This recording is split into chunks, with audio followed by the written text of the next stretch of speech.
ખબર ગુજરાતમાં પાટણથી સમાચાર મળ્યા છે કે જિલ્લાના રાધનપુર તાલુકાના મોટી પીપળી ગામ ખાતે આવેલ આશ્રમ શાળા ખાતે રાધનપુર સાંતલપુર સમી તાલુકાની કોંગ્રેસની ચિંતન શિબિર યોજાઈ હતી। મોટી સંખ્યામાં કોંગ્રેસના કાર્યકર્તાઓ ઉપસ્થિત રહ્યા હતા, જેમાં આવનારા તાલુકા પંચાયત જિલ્લા પંચાયતની ચૂંટણી જીતવા માટે રણનીતિ નક્કી કરવા અને નગરપાલિકા રાધનપુર હાર્યા તેનું ચિંતન કરવામાં આવ્યું હતું।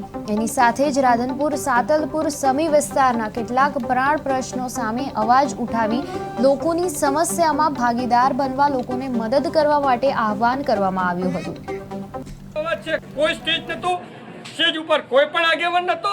આ કોંગ્રેસના સૈનિકોની એક શિબિર હતી, એમાં લોકો સ્વયંભૂ ઉમટ્યા છે। કેટલાક નેતાઓનો આક્ષેપ છે કે લોકસભા તેમજ વિધાનસભામાં જે સ્થાનિક નેતાઓ છે એમને પાર્ટી વિરુદ્ધની પ્રવૃત્તિ કરી છે। બિલકુલ કોઈ પણ આવી વાત અમારા ધ્યાને આવી નથી। કોંગ્રેસને સંગઠન મજબૂત કરવાની વાત લઈને એટલા માટે આવ્યા છીએ કે આ વિસ્તાર રાધનપુર અને સાંતલપુર અને સમી કોંગ્રેસનો ગઢ છે।